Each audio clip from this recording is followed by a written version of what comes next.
आज मौसम बहुत अच्छा है। ये बहुत ही प्यारा दिन है। मुझे लगता है कि वर्षा अभी शुरू ही होने वाली है। हमें जितनी जल्दी हो सके अपने घर पहुंच जाना चाहिए। हाँ, तुम ठीक कह रहे हो। ओह, वर्षा शुरू हो गई। भाई, क्या मैं तुमसे कुछ पूछ सकता हूँ? हाँ हाँ, क्यों नहीं। जैसा कि हमें पता है कि बादल आकाश में होते हैं और वर्षा की बूंदें बादलों से गिरती हैं। वर्षा की बूंदें सदैव पृथ्वी की ओर नीचे ही क्यों गिरती हैं? ये ऊपर को क्यों नहीं चली जाती? ठीक है, मैं तुम्हें बताता हूं। पृथ्वी के गुरुत्वाकर्षण बल के कारण ही वर्षा की बूंदें सदैव नीचे पृथ्वी की ओर ही गिरती हैं। गुरुत्वाकर्षण बल के कारण ही पौधों की पत्तियां भी सदैव नीचे भूमि पर ही गिरती हैं। कोई भी ऊपर फेंकी जाने वाली चीज नीचे आकर पृथ्वी पर गिर जाती है। ठीक, अब मुझे मेरे प्रश्न का उत्तर मिल गया। भाई, मैं इस बारे में और जानना चाहता हूं। क्या तुम मुझे बता सकते हो? हाँ, बिल्कुल यश। मैं तुम्हें गुरुत्वाकर्षण के बारे में और बताता हूं। उद्देश्य। इस पाठ के अंत में आप निम्न करने में सक्षम हो जाएंगे। गुरुत्वाकर्षण को परिभाषित करना, केपलर के नियमों तथा गुरुत्वाकर्षण के नियम को परिभाषित करना, गुरुत्वीय त्वरण का मापन करना, पृथ्वी के पृष्ठ के ऊपर तथा नीचे गुरुत्वीय त्वरण का मापन करना, गुरुत्वीय स्थितिज ऊर्जा को परिभाषित करना, पलायन चाल को समझना, भू उपग्रहों और उनकी ऊर्जा के बारे में समझना, भूस्थैतिक तथा ध्रुवीय उपग्रहों के बारे में समझना, भारहीनता को परिभाषित करना। परिभाषा। गुरुत्वाकर्षण एक प्राकृतिक परिघटना है जो भौतिक वस्तुओं को उनके द्रव्यमानों के समानुपाती बल से आकर्षित करती है। गुरुत्वाकर्षण द्रव्यमान युक्त वस्तुओं को भार प्रदान करने वाले कारक के रूप में सर्वाधिक ज्ञात है, जो उन वस्तुओं को छोड़े जाने पर उनके भूमि पर गिरने का कारण बनता है। गुरुत्वाकर्षण पृथ्वी व अन्य ग्रहों को सूर्य के परितः उनकी कक्षाओं में बनाए रखता है तथा ज्वार भाटों का भी कारण बनता है। केपलर के नियम। केपलर ने 3 नियम प्रतिपादित किए। ये नियम हैं कक्षाओं का नियम, क्षेत्रफलों का नियम और आवर्तकालों का नियम। कक्षाओं का नियम। सभी ग्रह दीर्घवृत्तीय कक्षाओं में गति करते हैं तथा सूर्य इसकी एक नाभि पर स्थित होता है। क्षेत्रफलों का नियम। सूर्य से किसी ग्रह को मिलाने वाली रेखा समान समय अंतरालों में समान क्षेत्रफल प्राप्त करती है। यह नियम इस प्रेक्षण के आधार पर बनाया गया है कि सूर्य से अधिक दूरी होने पर होने के समय ग्रह धीमी गति करते प्रतीत होते हैं, जबकि सूर्य के निकट होने पर ग्रहों की गति अपेक्षाकृत तीव्र हो जाती है। आवर्तकालों का नियम। किसी ग्रह के परिक्रमण काल का वर्ग उस ग्रह द्वारा अनुरेखित दीर्घवृत्त के अर्ध दीर्घ अक्ष के घन के अनुक्रमानुपाती होता है। माना कि टी सूर्य के परितः परिक्रमण की अवधि है तथा आर सूर्य एवं ग्रह के बीच की माध्य त्रिज्या है। टी वर्ग अनुक्रमानुपातिक है आर घन के। टी वर्ग बराबर है के आर घन के। गुरुत्वाकर्षण का सार्वत्रिक नियम। न्यूटन के गुरुत्वाकर्षण के नियम के अनुसार इस विश्व में प्रत्येक कण दूसरे कण को एक बल द्वारा आकर्षित करता है, जिसका परिमाण दोनों कणों के द्रव्यमानों के गुणनफल के अनुक्रमानुपाती तथा उनके बीच की दूरी के वर्ग के व्युत्क्रमानुपाती होता है। इस बल की दिशा दोनों कणों को मिलाने वाली रेखा के अनुदिश होती है। r दूरी से पृथक किए गए m1 और m2 द्रव्यमानों वाले दो कणों के लिए F बराबर gm1 m2 बटे r वर्ग है। नियतांक g गुरुत्वाकर्षण का सार्वत्रिक नियतांक कहलाता है। गोलीय पिंड में कुल द्रव्यमान इसके केंद्र पर संकेंद्रित माना जाता है। अन्य आकृतियों वाले पिंडों के लिए द्रव्यमान के वितरण पर विचार किया जाता है। गुरुत्वीय स्थिरांक। नियतांक g गुरुत्वाकर्षण का सार्वत्रिक स्थिरांक कहलाता है। गुरुत्वीय स्थिरांक का सार्वत्रिक मान निम्न द्वारा व्यक्त होता है। g बराबर 6.67 गुणे 10 की घात घटा 11 न्यूटन मीटर वर्ग प्रति किलोग्राम वर्ग है। g का आयामी सूत्र ये होता है।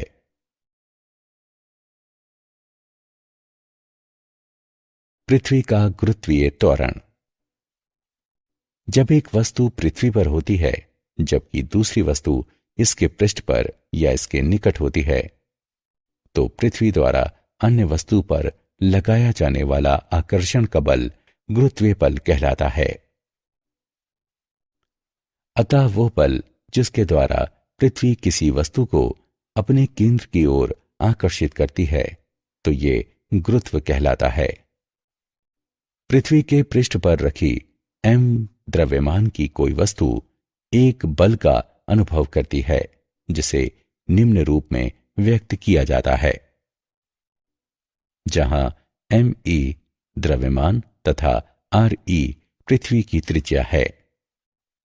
गति के नियमों के अनुसार इस बल के कारण वस्तु एक त्वरण g का अनुभव करती है, जो निम्न रूप में व्यक्त किया जाता है।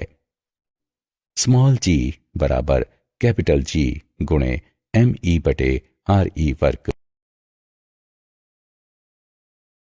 पृथ्वी के पृष्ठ के नीचे तथा ऊपर गुरुत्वीय त्वरण।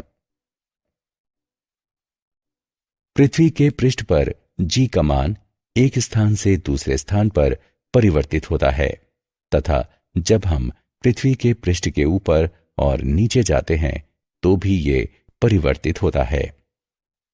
ऊंचाई के साथ परिवर्तन। पृथ्वी के पृष्ठ के ऊपर जाने पर g का मान कम हो जाता है।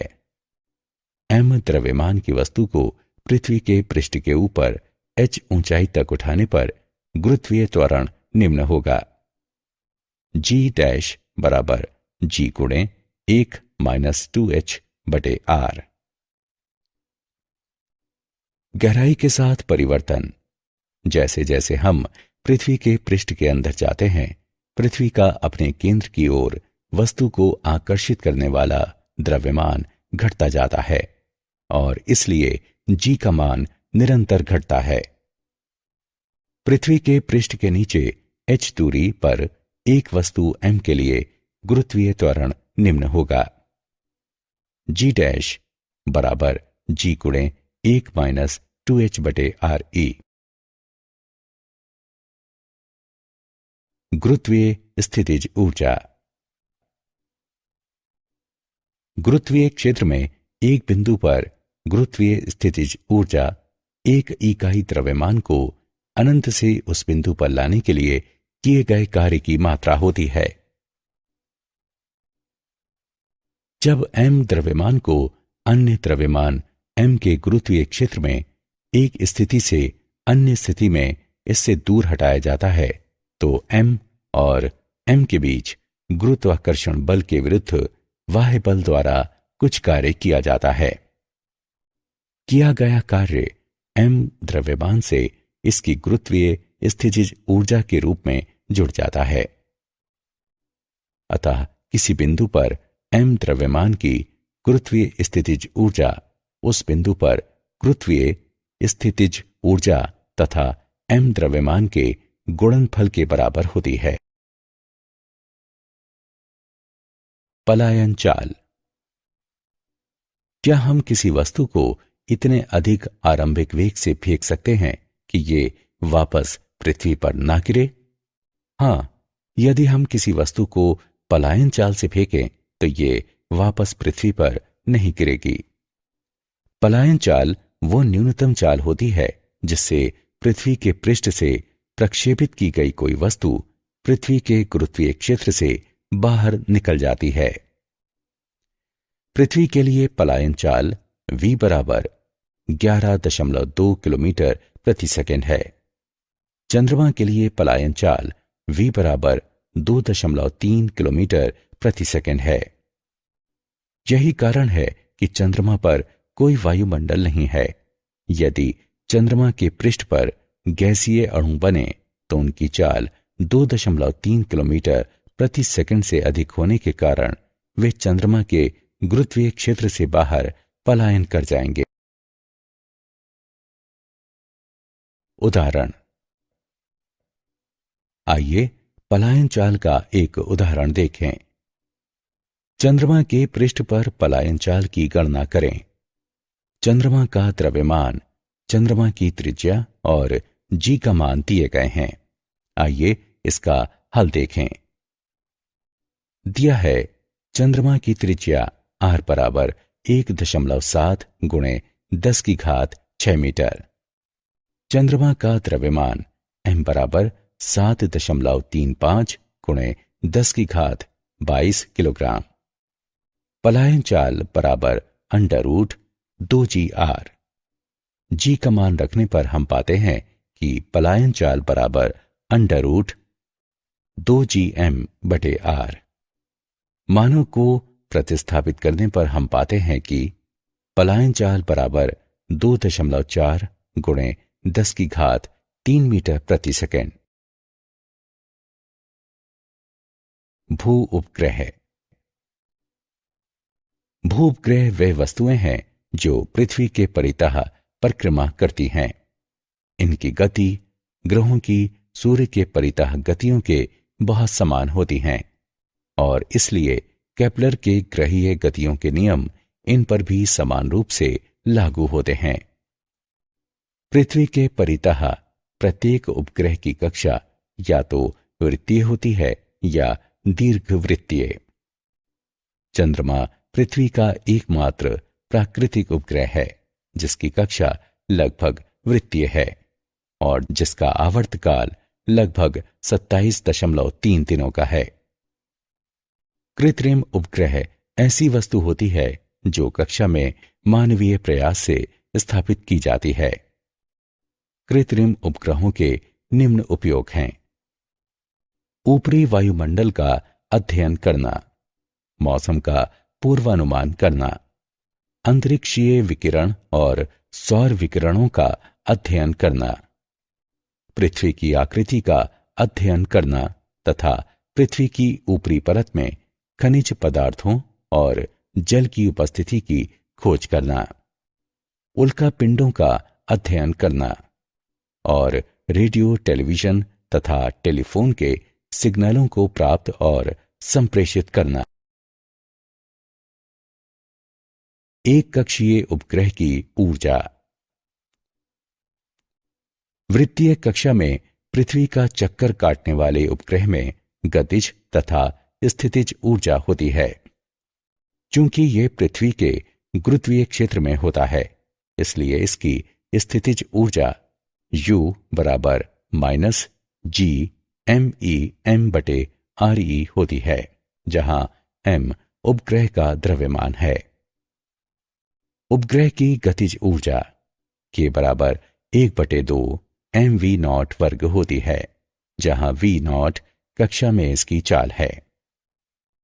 वृत्तीय गति के लिए आवश्यक अभिकेंद्रीय बल गुरुत्वाकर्षण द्वारा प्रदान किया जाता है। उपग्रह की गतिज ऊर्जा K उपग्रह की कुल ऊर्जा बराबर गतिज ऊर्जा प्लस स्थितिज ऊर्जा। गणना करने पर हम पाते हैं कि कुल ऊर्जा बराबर -1/2 GMEM/RE।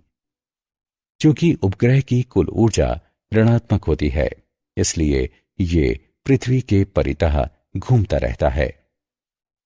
उपग्रह के पृथ्वी के गुरुत्वाकर्षण से पलायन कर जाने के लिए इसकी कुल ऊर्जा 1/2 GME/m/RE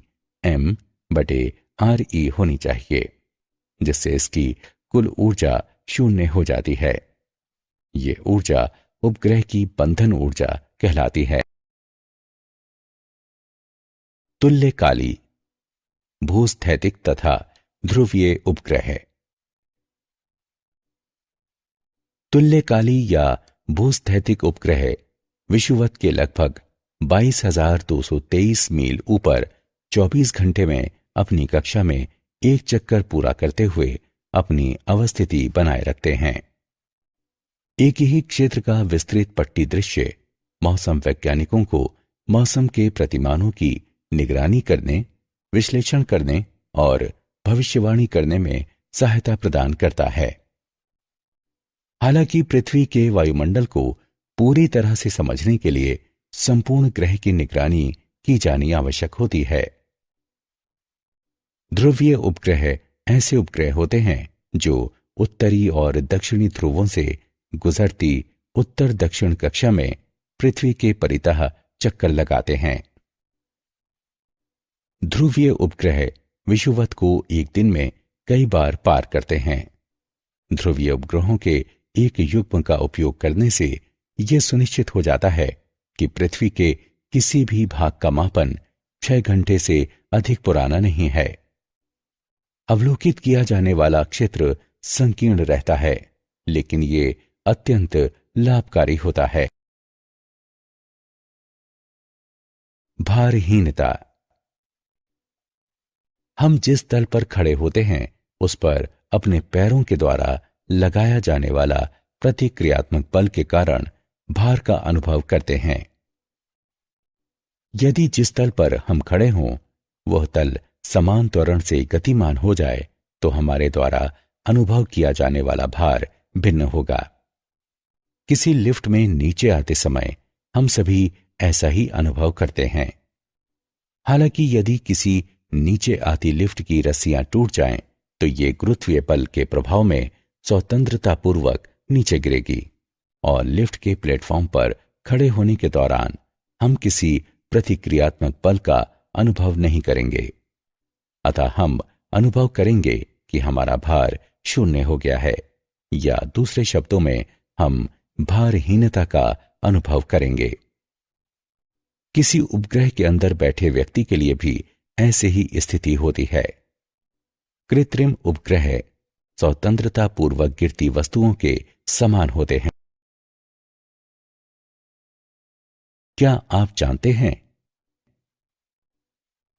केपलर जोहान्नेस को ग्रहीय गति के 3 नियमों की खोज के लिए जाना जाता है, जो टाइको ब्रेहे और उनके सहयोगियों द्वारा बहुत परिश्रम पूर्वक किए गए प्रेक्षणों पर आधारित हैं।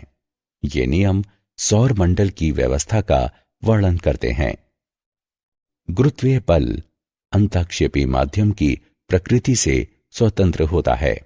ये अन्य वस्तुओं की उपस्थिति या अनुपस्थिति से भी स्वतंत्र होता है। 2 वस्तुओं के बीच गुरुत्वाकर्षण बल 0 हो सकता है यदि दोनों वस्तुओं के बीच पृथक्कन अनंत कर दिया जाए। पलायन वेग वस्तु के द्रव्यमान तथा पृथ्वी या किसी अन्य ग्रह से उसके प्रक्षेपण की दिशा से स्वतंत्र होता है। सारांश। आइए हमने जो कुछ सीखा है उसे संक्षेप में दोहराएं। गुरुत्व पृथ्वी का गुरुत्वाकर्षण बल है जो पृथ्वी पर या पृथ्वी की सतह के निकट रहता है। गुरुत्वीय बल 2 कणों के बीच माध्यम पर निर्भर नहीं होता। पदार्थ का एक समान ठोस गोला गोले के बाहर स्थित कण को इस प्रकार आकृष्ट करता है कि पूरे गोले का द्रव्यमान इसके केंद्र पर संकेंद्रित होता है। किसी स्थान पर गुरुत्वीय बल की तीव्रता उस स्थल पर स्वतंत्र रूप से गिरती वस्तु में उत्पन्न त्वरण के बराबर होती है। किसी उपग्रह का कक्षीय वेग उपग्रह के द्रव्यमान से स्वतंत्र होता है। किसी उपग्रह का कक्षीय वेग पृथ्वी या किसी अन्य ग्रह के द्रव्यमान एवं त्रिज्या पर निर्भर करता है, जिसके परितः वह उपग्रह परिक्रमा करता है। भू उपग्रह पृथ्वी के परितः चक्कर काटने वाली वस्तुएं होती हैं। इनकी गति सूर्य के परितः ग्रहों की गति के लगभग समान होती है। ध्रुवीय उपग्रह उत्तर दक्षिण दिशा में कक्षा में घूमते हैं, क्योंकि पृथ्वी पूर्व पश्चिम दिशा में घूमती है। परिणाम स्वरूप उपग्रह पृथ्वी के संपूर्ण पृष्ठ का प्रेक्षण करता है।